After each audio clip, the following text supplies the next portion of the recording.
남한산성은 김은의 장편 소설을 원작으로 오징어 게임을 만든 항동혁 감독이 연출한 명품 사극입니다. 대명분과 실리 외교를 대변하는 두 충신의 명대사가 일품입니다. 오랑캐에 맞서 떳떳한 죽음을 맞을지언정 치욕스러운 삶을 구걸하려 해서는 안 된다는 김상훈과 오랑캐의 발밑을 기어서라도 백성이 살아서 걸어갈 길을 열어줄 수 있는 자만이 비로소 신하와 백성이 마음으로 따를 수 있는 임금이라는 최명길의 논리 대결은 정치와 외교, 나아가 삶에 대한 깊은 성찰을 담고 있습니다. 1636년 인조 14년 병자는 유난히 춥고 눈이 많이 온 겨울, 청나라 군대 앞에 홀로 말을 탄 선비에게 겁을 주기 위해 군인들이 하설을 쏘아댑니다. 나는 조선임금의 명을 받고 용골대 장군을 만나러 왔다. 한나라 사신을 이리 대접하는 것이 그대들의 예법인가? 너는 누구냐? 조선의 사신 이조판서 최명길이다. 눈 덮인 남한산성, 산성 안으로 백성들이 이주하고 있습니다. 왕과 신하들이 회의를 합니다. 적들이 정녕 화친을 입에 담드냐? 적장 용골대가 신에게 거듭 말하기를 조선이 정유년에 맺은 형제의 약속을 어긴 이유를 따져묻고 새로운 맹약을 맺고자 할 뿐 전쟁할 뜻은 없다고 하였사옵니다. 그럼 저들이 내건 하친의 조건은 무엇인가? 대명제국과 군신의 관계를 끊으라는 것인가? 전하, 아래옵기 항송하오나 세자를 보내라고? 세자 전하를 볼모로 보내지 않으면 하친은 없을 것이라 하였사옵니다. 일이 이렇게 급박하오니 제가 가겠습니다. 세자는 나서지 마라. 경들의 뜻을 말해보라. 나라의 안위를 생각하시는 세자저하의 중심이 참으로 아름답습니다. 비록 세자께서 오랑캐에게 가신다고 해도 이렇게 어진 성정을 가지셨으니 반드시 좋게 돌아오실 겁니다. 이 판의 뜻도 그러한가? 차마 아래옵기 항송하오나 지금 하친을 하지 않으면 전하, 그럼 망극한 말을 입에 담는 자들의 목을 베시옵소서. 세자저하를 오랑캐에게 바치자는 자들이 과연 누구의 신하이옵니까? 세자저하가 아니라 이들의 목을 잘라 적들에게 보냈어야 합니다. 그리하면 다시는 오랑캐들이 이런 참담한 요구를 하지 못할 것이옵니다. 예판의 말이 맞습니다. 신하된 도리로서 세자저하를 보내라는 말은 차마 들을 수가 없사옵니다. 적들은 멀리서 달려와 지쳐 있습니다. 당장 적들의 모가지에 상금을 거시고 성안팎의 군사들에게 결전의 여지를 보이셔야 합니다. 말로써 할 수 있는 일을 창금으로 하는 것이 정녕 나라와 백성을 위한 일이겠습니까? 이 판은 말로써 무엇을 하려는 것이요? 목숨을 구걸하시는 것이요? 신은 죽음이 두려운 것이 아니라 왕실과 사직의 앞날이 두려운 것입니다. 지금 세자저하를 보내지 않으시면 저들이 더 큰 요구를 해올까 신은 그것이 두렵사옵니다. 전하, 지금 세자저하를 보냈으면 오랑캐들이 전하를 업신여겨 오히려 더 큰 요구를 해올 것입니다. 알았으니 오늘은 그만 물러가라. 인조임금과 최명길의 얘기를 나눕니다. 세자를 보내지 않으면 저들이 어찌 나온다는 것이냐. 전하께서 직접 나와라 요구할 것입니다. 나가지 않겠다 하면 군사를 몰아 성벽을 허물고자 할 것입니다. 그것은 저들의 생각인가 그대의 생각인가. 용골들에 따라 역관으로 온 자가 전해준 말입니다. 세자를 보낼 수는 없다. 아비가 어찌 자식을 적들의 손에 넘길 수 있겠는가. 허락해 주신다면 신이 삼전도로가 다른 방도를 알아보겠나이다. 다시 말길을 열 수 있겠는가? 적의 칼에 죽기로서니 어찌 머뭇거리겠나이까. 청의 군진을 다시 방문한 최명길은 그 말을 펼쳐 보이며 용골대 장군과 면담합니다. 조선의 임금이 용장군님께 드리는 선물입니다. 성 밖으로 나갈 방도를 장군께 묻고자 다시 왔습니다. 나는 이미 말했다. 세자저하를 보내라는 말씀만은 따르기가 어렵습니다. 그럼 어쩌자는 것이냐? 저 작은 돌담을 쌓여 두고 한번 겨뤄보자는 말인가? 부디 따를 수 있는 방도를 일러주십시오. 위대한 칸의 신기를 건들지 말라. 이 공격진국까지 불러들인 것은 너희 임금의 잘못이다. 칸께서는 그에 합당한 벌을 내리는 것이다. 그것은 임금이 아니라 신하의 죄입니다. 벌을 받아야 한다면 제가 받겠습니다. 어떤 벌을 받겠느냐? 너 목숨이라도 바치겠느냐? 저희 목숨으로 하친의 길이 열릴 수 있다면 다른 길은 없다. 세자가 없인 오지 마라. 칸께서 오실 것이다. 전하, 명길을 적진에 보내 삶을 구걸하시니 삶이 어찌 구걸로서 얻어지겠나이까. 명길이 지금 세자저하를 욕보이고 나아가 전하를 능멸하고 있사옵니다. 당장 이조판서 최명길의 목을 베어 거머리를 적진에 보내시옵소서. 명길의 목을 베소서. 명길의 목을 베소서. 그만들 하라. 청군이 성을 둘러싸고 있는데 어찌 밖이 아니라 안에서 서로를 죽이라 하는가. 전하, 저들의 말대로 신의 목을 베소서. 그리고 제 목을 세자 저하께서 들고 적정하게 가신다면 화친의 길을 열 수 있을 것이옵니다. 이 판은 더 이상 세자의 출성을 입에 담지 말라. 전하, 용골대가 신하게 말하길 곧 칸이 올 것이라 하였사옵니다. 용골대가 전하를 겁박하기 위해 지어낸 말이니 심려치 마시옵소서. 만에 하나 칸이 오는 것이 사실이라면 지금은 싸워야 할 때가 아니옵니다. 칸이 오고 있다면 거랑병 부르는 일을 서둘렀어야 합니다. 칸이 오기 전에 적들을 물리치지 못한다면 그 후에 더욱 어려워질 것입니다. 예판의 말이 옳다. 군왕병 부르는 격수를 보낼 것이다. 예판은 글을 지어 올려라. 수호사 200의 지휘하에 성박 청군과의 전투에서 승리합니다. 수호사 200과 명길이 술전을 기울입니다. 군령의 의인술이요. 주상 전하께서 하사하신 것이요. 청나라 황제까지 벌벌 떨게 한다는 수호사를 벗으러 두니 난리 중에 이런 횡재를 하는구려. 이판께서는 성전이 그리 반갑지 않으신가 보. 그럴 리가 있겠소. 다만 총과 칼이 말의 길마저 잘라버릴까 그것이 두려울 뿐이요. 내 칼은 적의 목을 자를 뿐이요. 수호사는 어느 쪽이요? 난 아무 쪽도 아니요. 다만 다가오는 적을 잡는 무관일 뿐이요. 이럴 줄 알았다면 나도 수호사 따라 묵가에 응세할 걸 그랬소. 산성 안에는 추위와 배고픔에 군사들은 지치고 말도 쓰러집니다. 말에게 먹일 식량이 부족하자 군인에게 지급한 가마니를 거두는 것에 대해 논의합니다. 전하, 말은 많이 먹는 짐승인지라 가마니를 씹어 먹어도 오래 버티지 못할 것입니다. 군병들의 추위가 더 절박한 일이오니 전하, 예판의 말은 그 헤아림이 모자랍니다. 군병은 사람인지라 그 의지로 추위를 견딜 수 있지만 말은 짐승이라 견디지 못합니다. 군병들 중 동상에 걸리지 않은 자가 없다고 하옵니다. 지금 가만히를 거두시면 그 상태가 더욱 나빠질 것이옵니다. 말이 없어도 싸울 수는 있으나 어찌 군병이 없이 적과 싸울 수 있겠나이까. 이 판은 어찌 생각하는가. 나누어 죽인 시호도 도로 빼앗는 것은 쉽지 않사옵니다. 말은 짐승인지라 그 마음을 다치지 않으나 군병은 사람인지라 가진 것을 빼앗기면 그 마음을 다칠까 염려되옵니다. 전하, 신 또한 어찌 신의 옷이라도 벗어 군사들을 감싸주고 싶지 않겠사옵니까? 하나 말은 군사의 핵심이니 말이 없으면 어찌 군왕의 위험을 세울 수 있으며 성을 나가 적을 치는 싸움을 도모할 수 있겠습니까? 통촉하여 주시옵소서. 통촉하여 주시옵소서. 알았다. 그리하라. 군사들이 말고기 국을 먹으면 좋아합니다. 대감마님들 말고기 한 점 드십시오. 저희들 가마 빼앗아 말을 먹이시고 또 그 말을 죽여 이렇게 저희를 먹이시니 그 은혜가 하늘과 같사옵니다. 이왕에 살이 좀 더 붙어있을 때 잡아주셨으면 참 좋았을 텐데 말입니다. 이놈들이 정녕 죽고 싶은 게냐? 어차피 칸이 오면 다 죽을 텐데 며칠 먼저 죽는 게 뭐 그리 대수입니까? 저놈의 입을 찢어라. 네, 멈춰라. 영상대감 고정하시지요. 난 군사를 총괄하는 채찰사다. 저런 것들에게 군율의 키엄을 가르치지 않는다면 어찌 군사들이 내 말을 따르겠소. 지금 저자를 죽이면 잠시 고개를 숙일지 모르잖아. 결국 저들의 마음을 잃게 될 것입니다. 예판의 말이 맞사옵니다. 저들의 마음을 잃게 되면 성은 안으로부터 무너질 것입니다. 채찰사는 병사들의 분위기가 심상치 않음을 보고 한 발 물렀습니다. 바람이 세찬 남한산성, 유난히 추운 겨울입니다.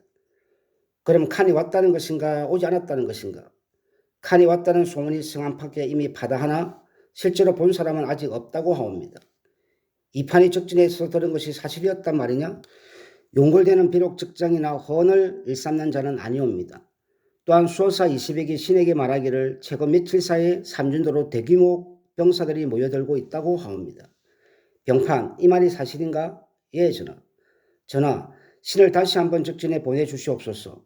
신이 삼준도로가 두 눈으로 직접 확인하고 오겠사옵니다. 전하, 성 안에서 화친을 깨하는 것이 알려지면 누가 이 성을 지키기 위해 목숨을 걸고 싸우겠습니까? 신은 화친을 논하러 가는 것이 아니옵니다. 곧 정을 초하루이니 술과 고기를 선물로 보냈으면 적진을 살핀과 동시에 전하의 너그러움을 오랑캐들에게 보이실 수 있을 것이옵니다. 이 판의 말이 틀리지는 않사옵니다. 오랑캐일지라도 새해 세찬을 보내는 것이 예의에 어긋난 일은 아닐 것입니다. 전하, 하지만 이 판은 이미 지난번 오랑캐들에게 영상이 함께 가라. 이 판을 믿을 수 없다는 말을 하려는 것이 아니냐. 그러니 영상이 함께 가서 적진을 살피고 와라. 짐이 도성에 돌아가면 영상의 중심을 절대로 잊지 않을 것이다. 청나라 군용을 방문한 최명길과 영의정, 명길이 군용의 상태를 세밀히 살핍니다. 홍위포라는 대포요. 원래 서양에서 들어온 것인데 명나라 놈들한테서 빼앗은 것이요. 당신들의 임금이 숨어있는 작은 성벽도 홍위포 몇 발이면 속절없이 무너져 내릴 것이요. 이보시오 정대인. 그대도 본디 조선 사람이라도 들었소. 어찌 그런 말을 쉽게 입에 담을 수 있단 말이오. 이보시오 영상. 나는 부모가 노비라 태어날 때부터 노비였소. 조선에서 노비는 사람이 아니요. 다시는 나를 조선 사람이라 부르지 마시오. 최명길과 영의정이 용골대와 마주 앉습니다. 세차는 가져와서 너희 임금을 복량하라. 보다시피 우리는 먹을 것이 넉넉하다. 도성을 떠나 있어 고루 갖추지 못했으나 조선의 임금이 보내는 세찬이요. 조선 팔도가 이미 우리의 것이니 팔도의 술과 고기도 다 우리의 것이다. 너희가 그 성 안에 숨어 먹을 것이 없음을 내가 이미 알고 있다. 굶주린 너희 임금과 신하들이나 먹이라. 칸께서 오셨다 들었습니다. 잠시 뵙게 해주신다면 먼 발치에서라도 인사를 올리고 싶습니다. 칸에게 올리는 인사는 너희 임금이 나와서 직접 하도록 하라. 그때가 언제이겠습니까? 때가 되면 칸께서 너희 임금에게 알려주실 것이다. 칸을 보았느냐? 칸의 모습을 직접 보지는 못하였으나 칸의 도착에 맞춰 성을 공격할 준비를 하고 있음은 분명한 듯 하였사옵니다. 칸에게 문수를 보내는 일을 두고 상문과 명길이 대립합니다. 전하, 신의 생각으로 칸이 여기 온 까닭은 성문을 밖에서 무너뜨리기 위함이 아니라 안에서부터 열기 위한 것입니다. 우선 칸에게 문수를 보내 먼저 예를 보이시옵소서. 전하, 이는 용골대에게 세찬을 보내는 것과는 다른 일이옵니다. 군안길의 예는 국경을 사이에 두고 멀리서 마주보는 것이옵니다.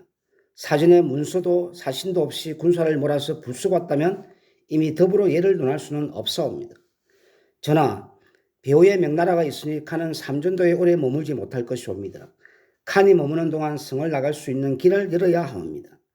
칸이 오래 머물지 못하니 안에서 먼저 문을 열어서는 아니되옵니다. 칸이 오래 머물지 못하니 안에서 열지 않으면 서둘러 문을 부수려 할 것이옵니다. 지금 칸에게 문수를 보냈으면 칸은 스스로를 황제라 칭하고 전하를 칸의 신하라 부를 것이옵니다. 정령 전하께서는 칸의 신하가 되시겠사옵니까? 전하, 아래옵기 항송하나 살기 위해서는 가지 못할 길이 없고 명절은 전하를 앞세우고 적의 아가리 속으로 들어가려는 것이옵니다. 적의 아가리 속에도 분명 삶의 길이 있을 것이옵니다. 삶과 죽음에도 아름다운 자리가 있을진데 하필 적의 아가리 속이겠나이까. 오랑캐의 우리모리에게 머리를 숙이는 일은 있어서도 안 되고 있을 수도 없는 일이옵니다. 전하, 저들이 말하는 대의와 명분은 대체 무엇을 위한 것이옵니까? 먼저 삶이 있은 후에야 비로소 대의도 명분도 있는 거 아니옵니까? 상은은 성 밖으로 격서를 보내 군사를 불러 모을 계획을 세우고 임금과 논의합니다. 격서를 성 밖으로 보낼 수 있겠는가? 신이 마땅한 자를 골라 반드시 격서를 보내겠사옵니다. 전하, 성 안에 식량이 얼마 남지 않아서옵니다. 정월 대보름까지 포위를 뚫지 못하면 더 이상 버틸 수가 없을 것이옵니다. 상은은 날새에게 격서를 전합니다. 이 격서를 무사히 전하고 돌아오면 주상 전하께서 너에게 큰 상을 내릴 것이다. 내가 이 일을 하는 건 주상 전하를 위해서가 아닙니다. 전하와 사대부들이 청을 섬기든 명을 섬기든 저와는 상관이 없는 일입니다. 저 같은 놈들은 그저 봄에 씨를 뿌리고 가을에 거두어 겨울을 배고프지 않고 살 수 있는 그런 세상을 꿈꿀 뿐입니다. 마루에 상은과 명길이 마주합니다. 이 겨울이 참으로 깊습니다. 겨울이 깊었으니 봄이 멀지 않았을 겁니다. 모진 겨울을 건너는 것들이 그 봄을 맞을 테지요. 이판 격서가 성을 나갔습니다. 청의 군진에서 용골대가 칸에게 전합니다. 폐하, 군사를 나누어 사방에서 동시에 공격하면 하룻밤 안에 성을 깨뜨릴 수 있습니다. 모든 군장들이 폐하의 명령이 떨어지기만을 기다리고 있습니다. 너는 내가 여기까지 온 것과 오지 않은 것의 차이를 모르느냐? 내가 저 작은 성을 얻기 위해 군선을 보내 성벽을 타고 넘어야 하겠느냐? 저들이 제 발로 걸어 나와야 황제의 위엄이 천하에 빛날 것이다. 폐하, 신들의 헤아림이 모자랐사옵니다. 문장이 좋은 자를 데리고 와라. 저들에게 문수를 보낼 것이다. 인조가 칸의 문수를 읽습니다. 나를 성 밖으로 나오라고 하는구나. 나가면 다음에는 어찌 되는 것이냐. 이 나라는 전하의 나라옵니다. 자꾸 중론을 묻지 마시고 묻지 말고 어찌라는 것이냐. 전하의 뜻을 말씀해 주시면 신들이 받들겠나이다. 나는 살고자 한다. 그것이 나의 뜻이다. 전하, 살고자 하시면 답스를 보내시어 말귀를 트시옵소서. 살고자 하는 뜻은 거룩한 것이옵니다. 진정 살고자 하신다면 답스를 보내지 마시옵소서. 경이 보냈다는 전령은 지금 어디에 있는가? 이제 곧 대보름이다. 도원수의 근황병은 언제 온다는 것이냐? 성심을 굳건히 하시고 조금만 더 기다려 주시옵소서. 한이 보름에 성을 무너뜨리겠다고 하지 않았느냐? 나를 죽이러 오랑캐들이 몰려온다는 말이다. 예판은 군사 경험이 일천한 자이옵니다. 돌이켜보면 일이 이 지경에 이른 것은 처음부터 하친을 배척한 예판의 탓이옵니다. 이제 예판에게 답서를 쓰게 해서 칸에게 보내시면 칸도 살고자 하시는 전하의 뜻을 깊이 아뢰었을 것이옵니다. 그래, 예판이 문구를 공손히해서 답서를 지어 올려라. 전하, 오랑캐에게 무릎을 꿇고 삶을 구걸하느니 사직을 위해 죽는 것이 신의 뜻이옵니다. 살고자 하는데 왜 죽음을 입에 담는가? 이 성안에 예판만한 문정가가 어찌 또 없겠나이까? 부디 김상은 대감의 이름을 지켜주시옵소서. 그래, 그럼 누가 답서를 쓰겠는가? 두려우냐? 측한을 하자니 칸의 손에 죽을까 두렵고 오랑캐에게 살려달라는 답서를 보내자니 망고의 역적이 될까? 그것이 두려운 것이냐? 전하, 신이 쓰겠사옵니다.